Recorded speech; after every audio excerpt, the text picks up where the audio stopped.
ஒவ்வொரு சிற்பங்கள் பின்னாடி ஒரு பெரிய காரணம் இருக்கு. இந்தியாவை மட்டும் இல்லாம பல நாடுகளிலிருந்தும் கொண்டு வந்த செல்வம் எல்லாம் சேர்த்தா 8 மில்லியன் பொக்கிஷம் இப்போ பிரிட்டிஷ் மியூசியம்ல இருக்கு.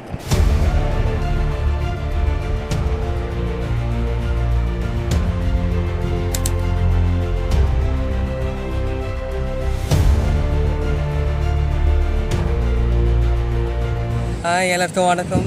So welcome back to my channel. So இன்றைக்கி நம்ம இருக்கிற ஒரு இடம் வந்து பார்த்திங்கன்னா லண்டனோட ஹிஸ்ட்ரியில் ரொம்ப முக்கியமான ஒரு இடம், பிரிட்டிஷ் மியூசியம். ஸோ இந்த பிரிட்டிஷ் மியூசியம் வர்றது ரொம்ப ஈஸி தான். எய்டர் நீங்கள் ட்ரெயின் ஆர் பஸ்ஸில் வரலாம்.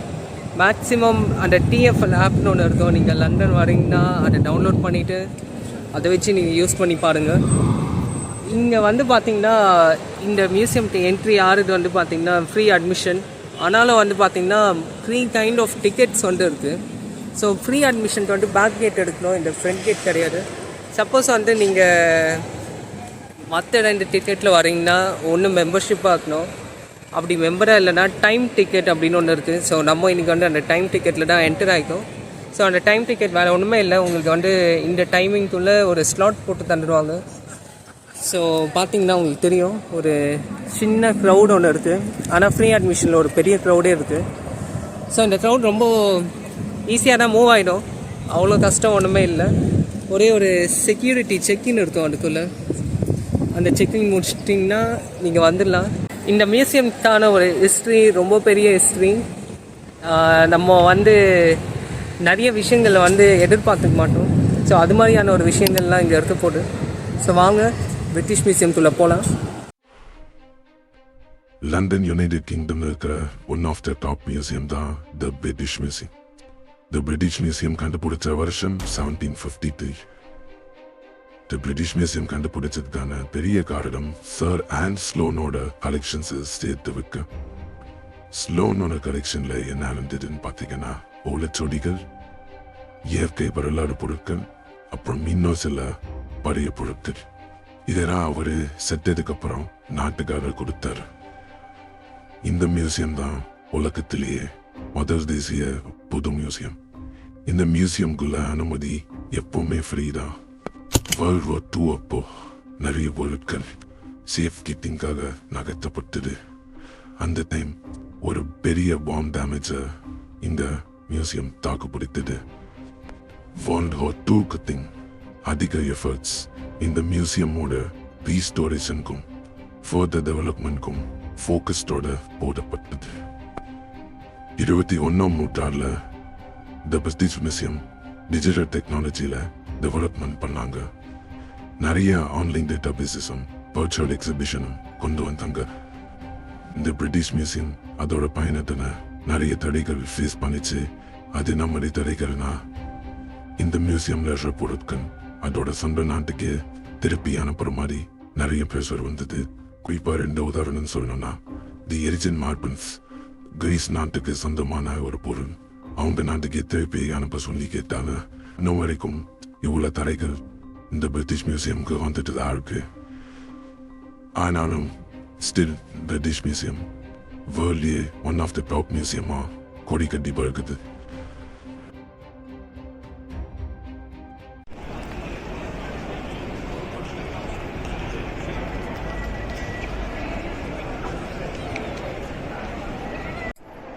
எட்டு மில்லியன் பொருட்கள் இந்த மியூசியமில் இருக்குது.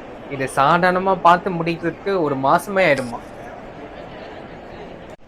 அதனாலே நம்ம என்ன பண்ண போகிறோம் அப்படின்னு பார்த்தீங்கன்னா, முக்கியமான கேலரிஸை என் கூட சேர்ந்து நீங்களும் இந்த வீடியோவில் பார்க்க போகிறீங்க.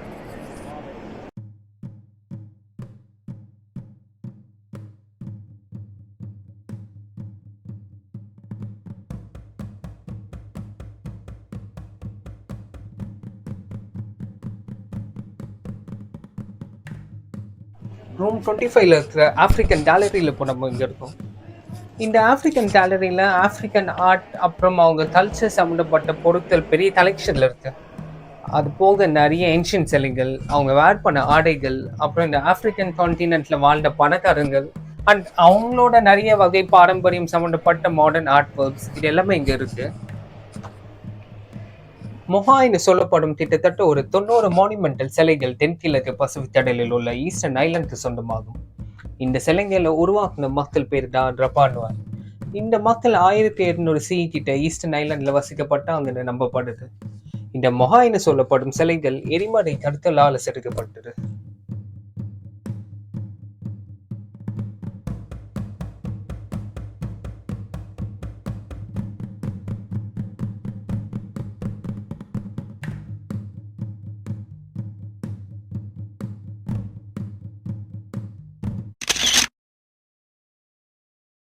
இப்போ நம்ம இருக்கிறது வந்து பார்த்தீங்கன்னா எஜிப்டோட கேலரி. எஜிப்ட் மியூசியமில் இருக்கக்கூடிய பாதி விஷயங்கள் இங்கேயே இருக்குது.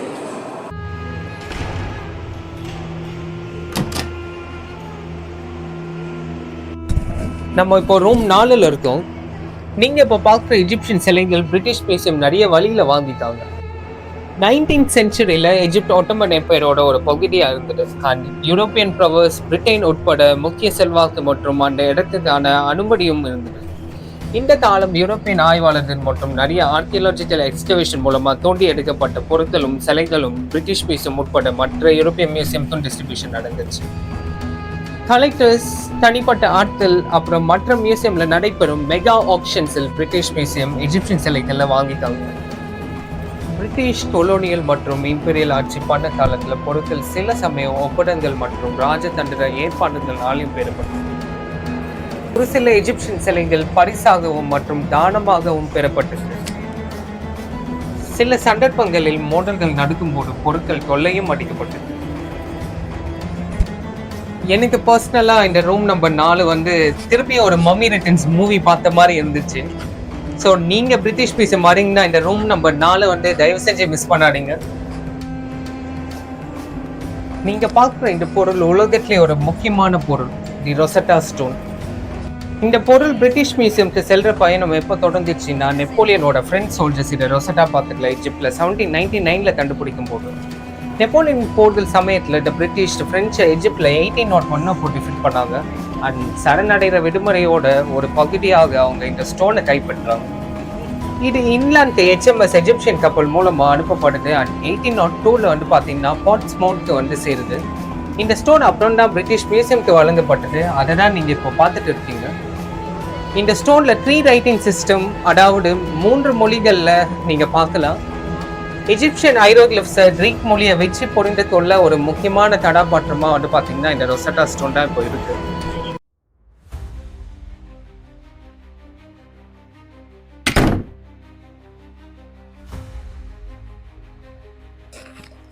நம்ம இப்போ ரூம் 7 to ரூம் 10 வரைக்குமே வாக்கிங் டூரில் வந்து இந்த லயன் அண்ட் ரிலீஃப்ஸ் பற்றி பார்க்க போகிறோம்.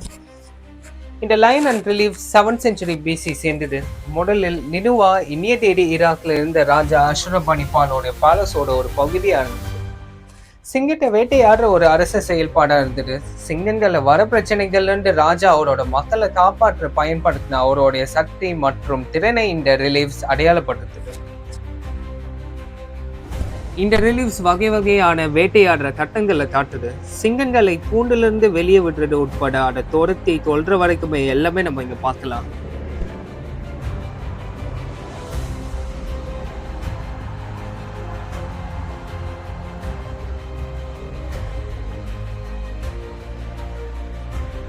ராஜா பெரும்பாலும் ஒரு தேர்ல அல்லது கால்நடையில சித்தரிக்கப்படுறாரு. கூடவே ஒரு வில்லு, அம்பு அல்லது ஒரு ஈட்டி அவரோட சக்தி மற்றும் தைரியத்தை காட்சிப்படுத்துது. ஏன்ஷியன்ட் அசிரியா சிங்க வேட்டையோட முக்கிய கலைத்திறன் மற்றும் கலாச்சாரம்க்கு ஒரு சக்தி வாய்ந்த ஏற்பாடு இந்த ரிலீஃப்ஸை இந்த வீடியோ மூலமா பார்த்துருக்கோம்.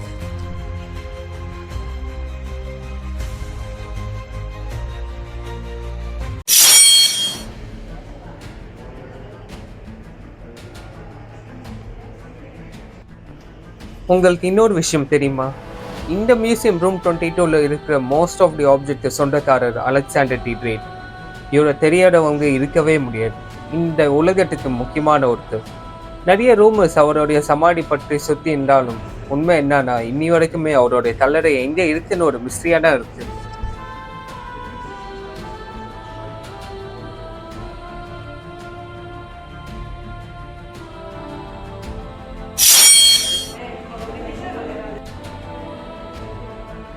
தி temple of Athena British Museum room 23ல இருக்கும். இது கிட்டத்தட்ட 425 to 400 BC வரைக்கும் கட்டப்பட்டது. இந்த தூண்கள் தான் கோவில் என்ட்ரன்ஸில் கட்டப்பட்டது. இதை கட்டின காலத்தில் இந்த டெம்பிள் தான் அந்த டைம் உலகத்திலே கட்டப்பட்ட ஸ்மாலஸ்ட் டெம்பிள்.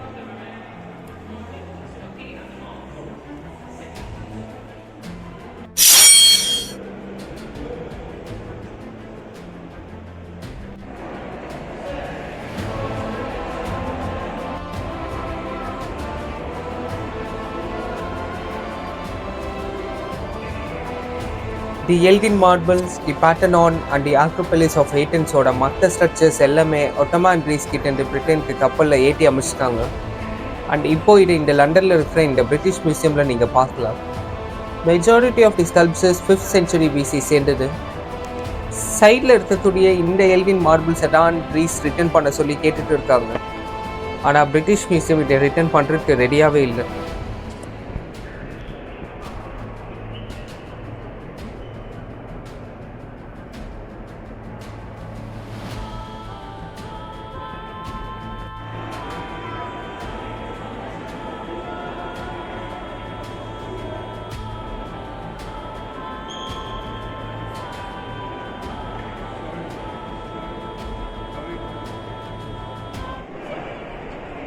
ஃபைனலி நம்ம எல்லாருமே ஆவலாக காத்துட்டு இருக்க ஒரு கேலரிக்கு போக போகிறோம். அங்கே என்னெல்லாம் இருக்குன்னு வந்து நான் உங்களுக்கு இப்போ காமிக்க போகிறேன்.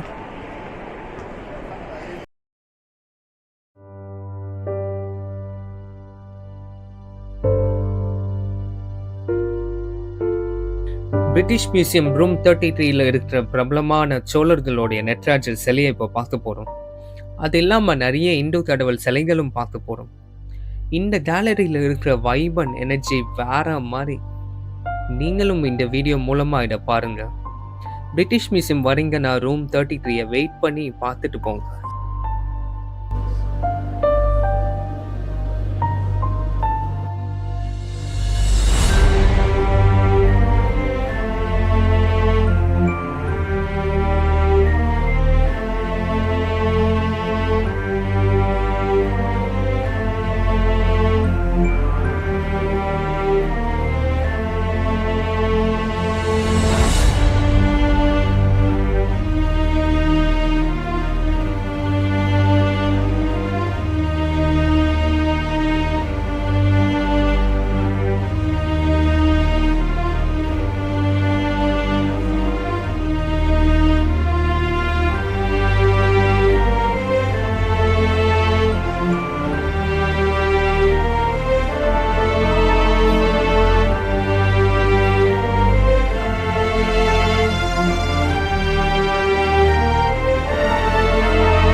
அடிஷ்னலாக இந்த பிரிட்டிஷ் மியூசியமில் ரிலாக்ஸ் பண்ணுறதுக்கு கெஃபட்டீரியா, அதே மாதிரி வந்து நிறைய கிஃப்ட் ஷாப்ஸ் இங்கே இருக்குது.